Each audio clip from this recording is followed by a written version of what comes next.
पाकिस्तान का कल्चर, पाकिस्तान के लोग, इनकी रिवायात, इनकी मोहब्बतें, इनके चेहरे, इनकी चेहरों की मतानत, इनकी आंखों की मोहब्बत, पाकिस्तान से बेहतर दुनिया में कोई मुल्क नहीं है। देखिए, मेरे मरने के बाद मेरे बच्चे, मेरी बीवी मेरी जिम्मेदारी नहीं है। मेरी जिम्मेदारी कब तक है? जब तक मैं जिंदा हूँ। अल्लाह अजल से है, अब्बद तक रहेगा, और अब्बद के बाद भी। तो जब मैं मर जाऊंगा तो अल्लाह ताला तो है। आप ये नहीं जानते जब किसी का दिल टूटता है तो वो कितना डिप्रेशन लेगा इसका। मैंने आपको वही कह दिया, मुझे क्या पता खुदकुशी कर ले। हर गल कहने वाली नहीं होती, कुछ गल्लां रोकने वालियां भी होंदियां ने। अस्सलाम वालेकुम नाज़रीन, मैं हूं आदिल जट। आज की पॉडकास्ट में बहुत ही मायनाज शख्सियत के आपसे मिलवाने जा रहा हूँ।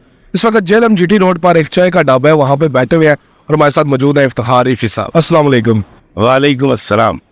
दुनिया में पूरी में घूमते रहते हैं आप, सबसे ज्यादा पसंदीदा कल्चर और लोग कौन से लगे? पाकिस्तान पाकिस्तान का कल्चर, पाकिस्तान के लोग, इनकी रिवायात, इनकी मोहब्बतें, इनके चेहरे, इनकी चेहरों की मतानत, इनकी आंखों की मोहब्बत, पाकिस्तान से बेहतर दुनिया में कोई मुल्क नहीं है। पाकिस्तान से बेहतर कोई नहीं। तहजीब किन लोगों में ज्यादा नजर आई? देखिए, सबसे पुरानी तहजीब तो हमारी है ना, जिसको हम मोजोदाड़ो देख ले, आपके यहाँ है। तो तहजीब ने का इर्तिका जो है वो भी यही हुआ। तो आज भी जिस पाकिस्तान में मैं रहता हूँ, इसके सारे सूबों की सकाफत, सारे सूबों की तहजीब आला तरीन है। आप यकीन कर लीजिए। यानी पसंदीदा मुल्क और तहजीब पाकिस्तान। बहुत सारे सहाबाए रसूल के रोजे पे आप किए हैं, सबसे ज्यादा मजा किधर आया? मैं जी, जब मैंने हाजिरी दी है ओमान में सलाला के अंदर, हजरत वैसे करनी रज़ी अल्लाह ताला अन्हु के, वहाँ जाके एक अजीब सा एक सुकून और एक मदानत और एक बड़ी सुकून और इत्मीनान महसूस हुआ। हजरत वैसे कर चले, लेकिन उनके बारे में एक बात बताता चलूँ कि हजरत वैसे करनी का रोज़ा मुबारक यहाँ भी है जहाँ मैंने हाजिरी दी, और ये 2 और जगह पे भी बताया जाता है। वहाँ भी मैं ज़रूर जाऊँगा, लेकिन क्योंकि वहाँ लिखा हुआ है और हुकूमत, मतलब वहाँ की हुकूमत की तरफ से लिखा हुआ है, तो कई लोग एतराज़ करते हैं कि जी इनका रोज़ा मुबारक यहाँ नहीं, फला जगह पे है। तो मैं उनसे से ये गुजारिश करूँगा, देखिए जी, मेरी तो इतनी मजाल नहीं है कि उस लिखे हुए को झुटला दूँ। तो मैं तो दिखाता हूँ कि देखें ये यहाँ पर रोज़ा है। तो मैं वहाँ बड़ा इत्मीनान मिला। बहुत सारे ड्रामाज आपने किए हैं, किताबें लिखी हैं, लेकिन जो सही मकबूलियत जिसका पता चला है वो फरीजात से आपको मिली है। क्या लगता है कि कितना कॉन्फ्लिक्ट था कि पहले मिल जानी चाहिए थी या ठीक टाइम पे मिली है? नहीं, मेरे मालिक ने जो वक्त मुकर्रर कर रखा है ना, वो सबसे अच्छा वक्त है। ये मैं आपको ज़रूर बताऊंगा कि मैं आया था एक्टिंग करने और डिप्लोमा लेकर आया था 2 साल का। मैं एक ट्रेंड एक्टर हूँ। जर्मन इंस्टीट्यूट से, गोयते से मैंने डिप्लोमा किया एक्टिंग का, स्क्रिप्ट राइटिंग का, डायरेक्शन का। मैं चाहता था लोग मुझसे ऑटोग्राफ लें। हमारे दौर में ऑटोग्राफ हुआ करते थे, लेकिन क्योंकि मैं गरीब था, मेरा बाप गरीब आदमी था, एक मेहनत कश, तो घर की गुर्बत मिटानी थी, ज़रूरियात पूरी करनी थी। तो अपनी ख्वाहिश को एक्टर बनने की कुर्बान करके मैंने लिखना शुरू कर दिया। जब मैंने लिखा तो मैं खुशहाल होना शुरू हो गया, अल्हम्दुलिल्लाह। बहुत सारा लिखा और जिनमें नागन सरे फहरिस्त है। तो अल्लाह ने बड़ी इज्जत दी। एक्टिंग तो मुझे कहीं कहीं मिलती थी, मैं कर लिया करता था। तो ये वाला भी जब मैंने किया है फरीजात, तो पहले तो मैंने इनकार कर दिया था। मैं तुर्की से आया था, उन दिनों कुछ लिख रहा था। उसके बाद फिर उन्होंने दोबारा जब रब्ता किया अगस्त सितंबर में, तो मैंने उनसे पैसे बहुत ज़्यादा मांग लिए कि भाग जाएंगे, लेकिन उन्होंने कहा नहीं, ताड़े को कराना है। वो ओके हो गया। तो मुझसे कोई भी पूछता था क्या कर रहे हैं, तो मैं कहता यार एक छोटा रोल है वो कर रहे हैं। तो मुझे बिल्कुल नहीं पता था कि कमाली इस तरह से हिट होगा, लोगों के दिलों में ऐसी सलाहियत कर जाएगा। और नो डाउट 2-3 चीज़ों ने बड़ा इम्पैक्ट छोड़ा है। एक कमाली ने, ऐसा लगता है सबने, मतलब मुझे पाकिस्तान से बाहर कई ममालिक के इमाम मस्जिद मिले हैं, पाकिस्तान में कई मुझे हाफिज़ और फाज और इमाम मस्जिद मिले, जिन्होंने कहा जी मैंने कभी कोई ड्रामा नहीं देखा, लेकिन मैंने कमाली को देखा है। तो उसके बाद फिर उन्हीं दिनों, उससे दरअसल कमाली से पहले मेरी हिट हुई थी मैं लोगों से मोहब्बत में अनाए छोड़ देता हूँ, मेरी गज़ल। उसके बाद मेरा एक ड्रामा हिट हुआ, इनकार का, कैरेक्टर का नाम था गुल्लू बादशाह। गुल्लू बादशाह के हिट होने के बाद आया एक ड्रामा, उसका नाम था बाबा रांझा, मेरे करेक्टर का नाम था, दिल ना उम्मीद तो नहीं। तो ये आहिस्ता आहिस्ता ये चीज़ें हो रही थी। जैसी कवाली टू होनी थी ना, मैंने एक नज़म कही, किसी बशर में हज़ार खामी, अगर जो देखो तो चुप ही रहना, वो निकल गई। और मज़े की बात यह है कि पिछले 2 साल से, उससे पहले मैं वीलॉग्स बना रहा था, तो ये 3 4 5 चीज़ें दरअसल मेरे हिस्से में आई, जो कि एक वीलॉगर के हिस्से में नहीं आती। वीलॉगर सिर्फ वीलॉगर होता है। तो मेरे पास ये जो 2 3 4 चीज़ें आई ना, उन्होंने एक बहुत बूस्ट दिया, जिसमें कमाली सरे फहरिस्त है। बिल्कुल ठीक। सबसे पहला जो जिंदगी का चेक लिया था वो कितने पैसों का था, और जो अभी आखिरी लिया है वो कितने पैसों का था? सबसे पहला चेक बाबा जी इशफाक साहब का जाविया का, यानी वो पहला तो नहीं था, दूसरा था। पहला चेक था मेरा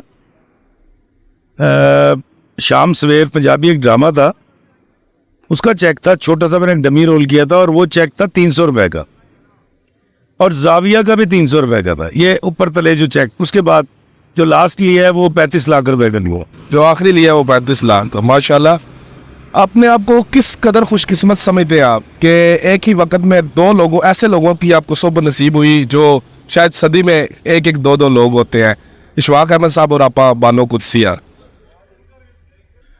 नो डाउट ये मेरी खुशकिस्मती है कि मुझे इशफाक साहब के आखिरी 9 साल कुर्बत नसीब रही, और बानो आपा की टिल डेथ, दोनों को अपने हाथों से कब्र में उतारा। लेकिन मैं आपके चैनल के वसासे से ये ज़रूर कहूँगा कि वो लोग जो इस हवाले से मुझे मोहब्बत करते हैं, वो ये मोहब्बत मुझसे ज़्यादा असीर साहब से करें। बाबा जी असीर साहब इशफाक साहब के बेटे हैं, और असीर अहमद ख़ान उनके रूहानी जानशीन हैं, इशफाक साहब के और बानो आपा के। मैं बिल्कुल नहीं हूँ। मैं तो एक स्वांग रचाने वाला एक बहरूपिया हूँ, एक एक्टर हूँ जो भेस बदल लेता है। तो असल असीर साहब है। कितना किरदार समझते हैं उनका अपनी शख्सियत के अंदर, इशफाक साहब का? मैंने जो अपनी पहली किताब लिखी है चिकट चोले, उसका इंतसाब मैंने लिखा है कि अब्बा के नाम, जिन्होंने मेरी ज़ात की बंजर ज़मीन में रूहानियत की पनीरी बोई, और बाबा जी इशफाक साहब के नाम, जिन्होंने उस पनीरी की आबियारी की। मेरे माँ बाप में से जो मेरा बाप है, वो अब तो खैर वो बहुत बूढ़े हो चुके हैं और बोल भी नहीं सकते, साहिब फराश हैं। मैं जो कुछ हूँ अपने बाप की वजह से हूँ, और बाबा जी इशफाक साहब की वजह से हूँ। एक मेरा बाप जिसने इब्तिदा की, और एक मेरा उस्ताद जिसने मुझे, फिर इसके अंदर और बहुत सारे नाम आते हैं।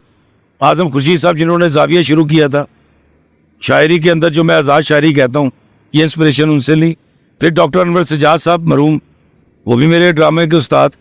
फिर इमरान पीरज़ादा और उस्मान पीरज़ादा एक्टिंग में मेरे उस्ताद।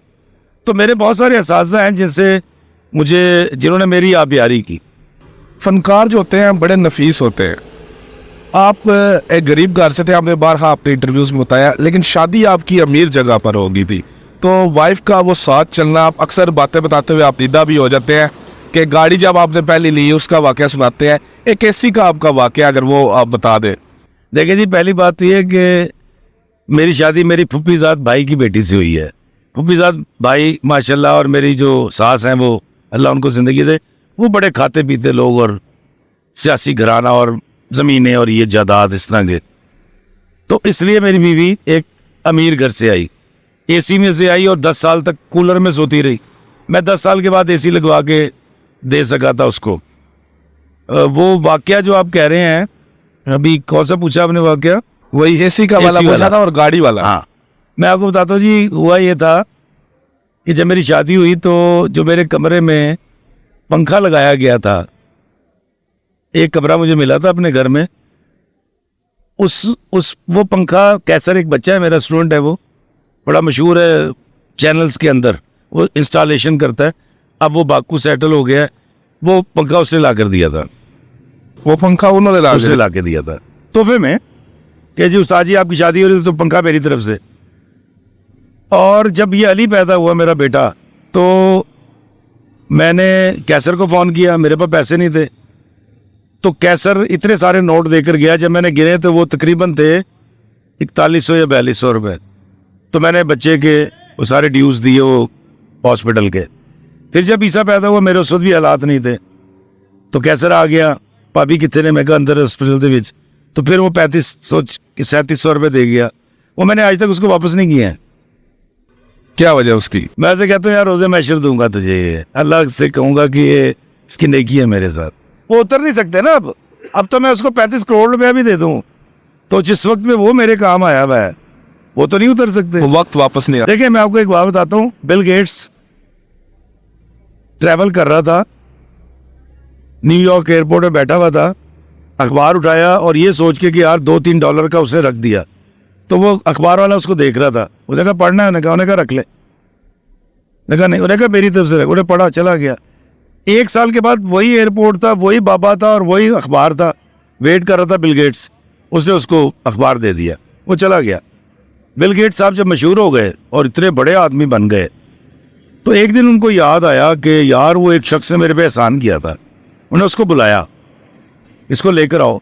वो वहाँ गए, उन्होंने कहा जी वो तो पिंड चला गया, वो करते करते चार्टर्ड तैयारा करा, ये वो किसी बहुत दूर दराज अमेरिका के गांव में ना अपनी ऑर्गेनिक जिंदगी गुजार रहा था, YPG कर रहा था। उन्होंने जाके कहा जी कि आपको साहब ने बुलाया बिल गेट्स ने।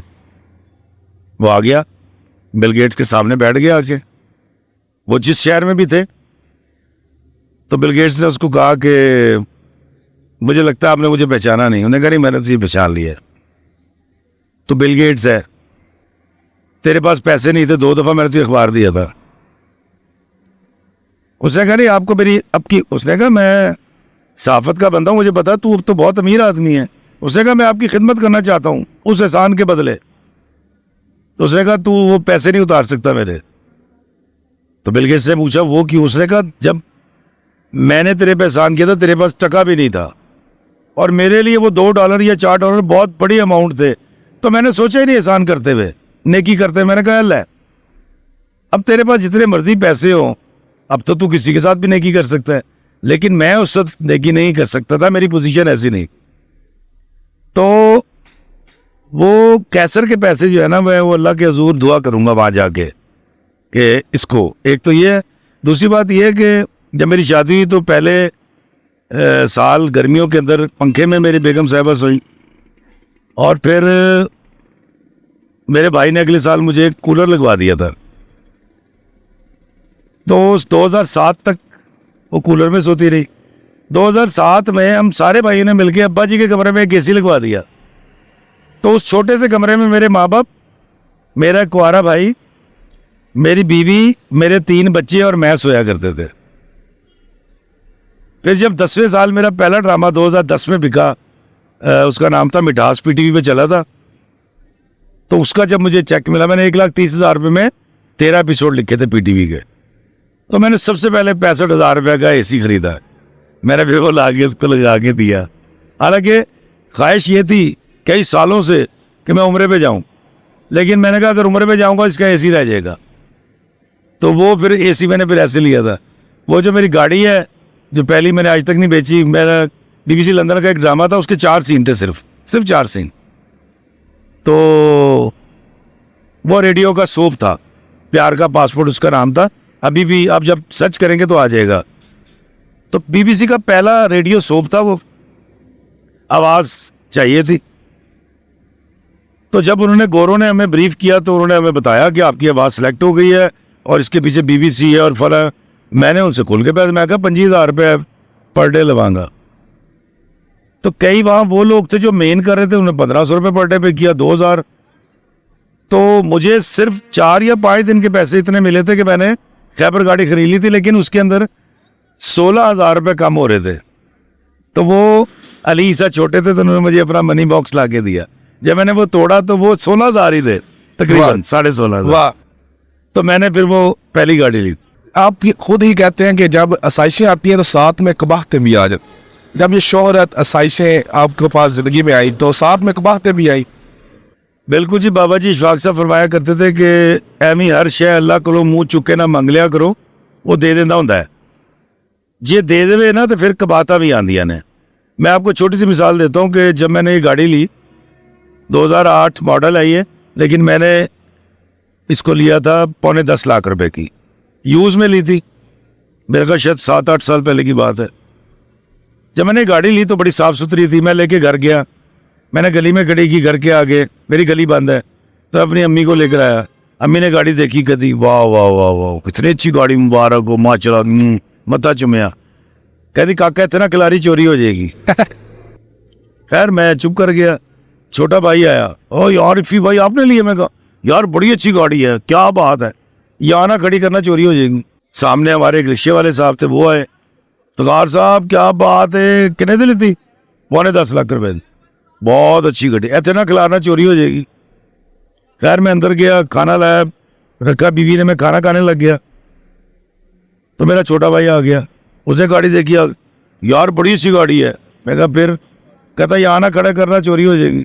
मेरा डिप्रेशन ना सर पाटन वाला हो गया। मैं खाना छड्डिया, बच्चियां ਨੂੰ बीवी ਨੂੰ ਗੱਡੀ 'ਚ ਪਾਇਆ, ਸਹੁਰਿਆਂ ਵੱਲ ਗਿਆ, ਉਹਨਾਂ ਦੀ 2 ਗੱਡੀਆਂ ਬਾਹਰ ਕੱਢੀਆਂ, ਆਪਣੀ ਸਭ ਤੋਂ ਅੱਗੇ ਲਾ ਕੇ ਕਪੜਾ ਪਾਇਆ, ਉਹਨਾਂ ਦੀ 2 ਗੱਡੀਆਂ ਖਿਲਾਰੀਆਂ ਤੇ ਰਿਕਸ਼ੇ ਤੇ ਘਰ ਆ ਗਏ। ਤੇ मैं 2-2.5 साल खैबर चलाता रहा। फिर क्या चोरी ना हो जाए? फिर मुझे एक दिन आया, मैं कहा जी चोरी हो जाएगी तो मैं की कर लेना यार, अगले खो के भी तो ले जाते हैं। फिर मैंने कभी परवाह नहीं की, मतलब बॉले में खड़ी होती है, कुछ रीटा मार देता है, मैं कभी ना लड़ता हूँ। मेरे मालिक, मैंने हलाल की कमाई भी है, जाएगी, जिसने पहली दी है वो दूसरी दे देगा, वो तीसरी दे देगा। तो अब ज़रा ईमान किसी और तरफ चला गया, लेकिन वाकई की बातें होती है। बहुत से नामवर लोग डिप्रेशन का शिकार हो जाते हैं। अभी पिछले दिनों में एक वीडियो आसिफ साहब ने की है, उसमें डॉक्टर साहब हैं, अफान कैसर साहब, वो कहते हैं मुझसे पैसा भी ले लो, शोहरत भी ले लो, मुझे सुकून दे दो। आपकी ज़िंदगी में भी कोई ऐसा मामला तो नहीं है? देखिए जी, मुझे अफान साहब का तो नहीं पता, मेरे ख्याल से तो बड़ा कूल आदमी है और बड़ा प्यारा इंसान है। मेरी ज़िंदगी के अंदर मैंने 42 साल गुर्बत में गुजारे हैं। मैंने अपनी 42 साल की उम्र में पहला लाख कमाया था। गुर्बत मेरा की करेगी? ठीक है, अच्छा मेरे पास पैसा है ही नहीं, मुझे तो अल्लाह इतने पैसे देता है कि मैं ऐसे नहीं करता। बस मैं हूँ, देखिए एक होता है डेली वेजर, डेली वेजिस पे काम करते हैं ना, सुबह दिहाड़ी लाई शाम को पैसे देते। मैं हूँ डेली एजर, मैं रोज़ाना की बुनियाद पे जीता हूँ। मुझे बिल्कुल नहीं पता कि मैं जेलम से निकलूंगा और मैं घर पहुँच सकूंगा, नहीं। मैं जब घर से निकल आता हूँ तो सोच लेता हूँ कि यार कहीं भी कब्र बन सकती है। तो जब आप ये वाली ज़िंदगी जिएंगे जो कि शायद सुनने में भी बड़ी मुश्किल है, मानने में भी बड़ी मुश्किल हो जाएगी, मैं भी पहले नहीं मानता था, लेकिन जब बाबा जी इशफाक साहब की वो कोटेशन है ना कि हम सबसे आला तरीन, सबसे बेहतरीन और पंदी अमीर तरीन होके एक दिन हमने मर जाना है, तो यार जब मेरे मालिक का हुक्म है कि मरना है, तो मुझे उस मौत से खौफ नहीं आता। अब जब खौफ ही नहीं रहा तो मैं जोड़ता भी नहीं हूँ। देखिए मेरे मरने के बाद मेरे बच्चे, मेरी बीवी मेरी जिम्मेदारी नहीं है। मेरी जिम्मेदारी कब तक है? जब तक मैं जिंदा हूँ। तो यार अल्लाह अज़ल से है, अब्बद तक रहेगा, और अब्बद के बाद भी।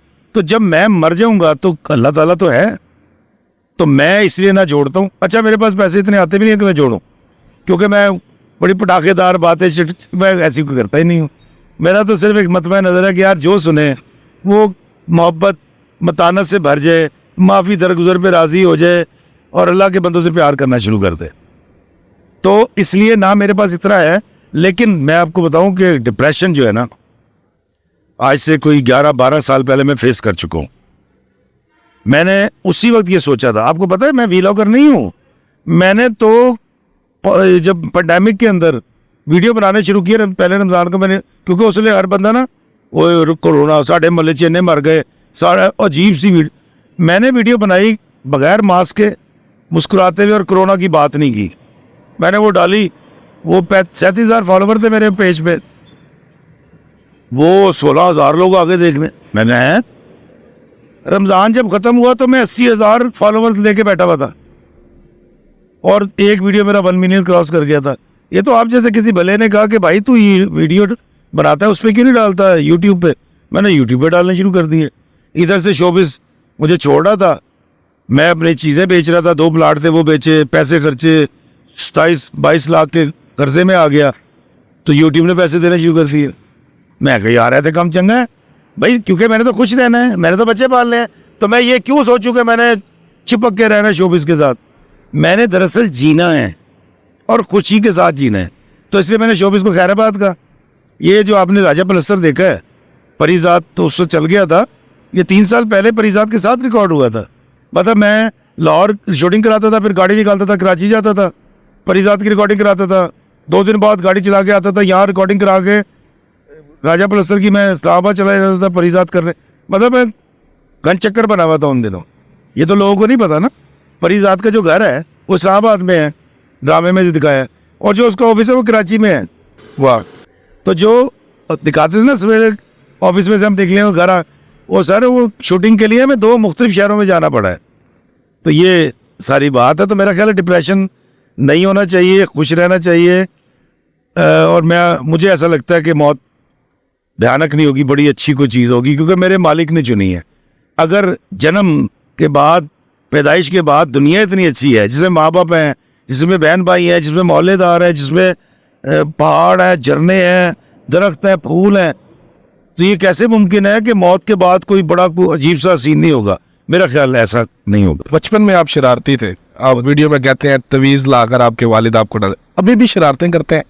मैं दिल तो करता है यार, लेकिन मैं एज के जिस हिस्से में हो ना, मैं गुनगुना लेता हूँ, मैं बगड़ा शगड़ा डाल लेता हूँ, लेकिन कोई ऐसी बात कभी आए ना, मैं इसलिए नहीं करता कि अल्लाह का बंदे का दिल ना बड़ा नरम और नाजुक है। ये कब दुख जाए आपको नहीं पता चलेगा। ये इस बात पे भी दुख सकता है कि मैंने चाह नहीं पूछी, मैंने हाथ आगे किया तो वो बड़ी तरफ देख रहा था, और यार इन्ना जो हाथ मिलाया मेरे नाल, तो मैं किसी का दिल आज़ारी नहीं कर सकता। क्यों? क्योंकि आप ये नहीं जानते जब किसी का दिल टूटता है तो वो कितना डिप्रेशन लेगा इसका। आप दवाई खाते हैं, डॉक्टर बता देता है वो उतना ही असर करती है। 20 वाट का बल्ब 20 वाट की रोशनी देता है, इसको आप मैयर नहीं कर सकते। मैंने आपको वही कह दिया, मुझे क्या पता आप खुदकुशी कर लें, इतने परेशान हो जाए। आप कहीं 10 बंदे बैठे सन मेरे वाकफा के विच बह के उन्हें मैंने वही कहता।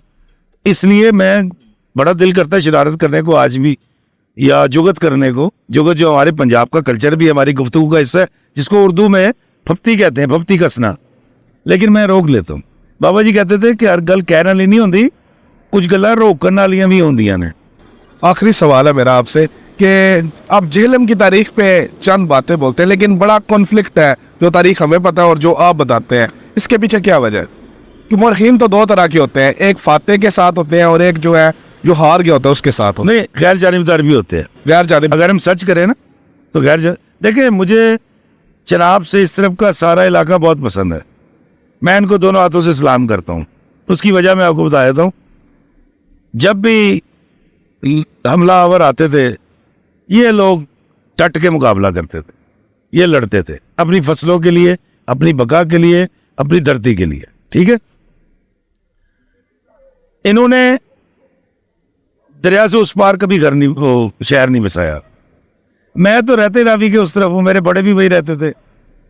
तो हमने तो रावी के कंडे के ऊपर ही किला रखा था कि इधरों आओ, रावी क्रॉस करो तो किले च वड़ जाओ, तुहाडा हूँ थोड़ी तुहाडी हुक्मरानी है। तो ये इनकी जो दिलेरी है, जो तारीख मुझे बताती है, जिस तरह यहाँ का वो थे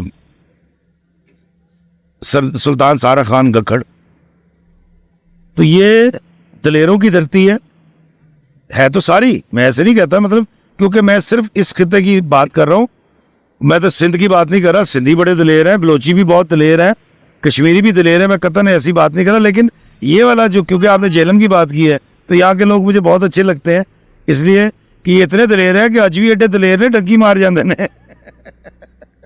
चलें जी, आपका बहुत शुक्रिया, आपने मुझे अपना कीमती वक्त दिया। दुआओं की आपसे मेरे लिए दरख्वास्त है। बहुत शुक्रिया। बहुत शुक्रिया।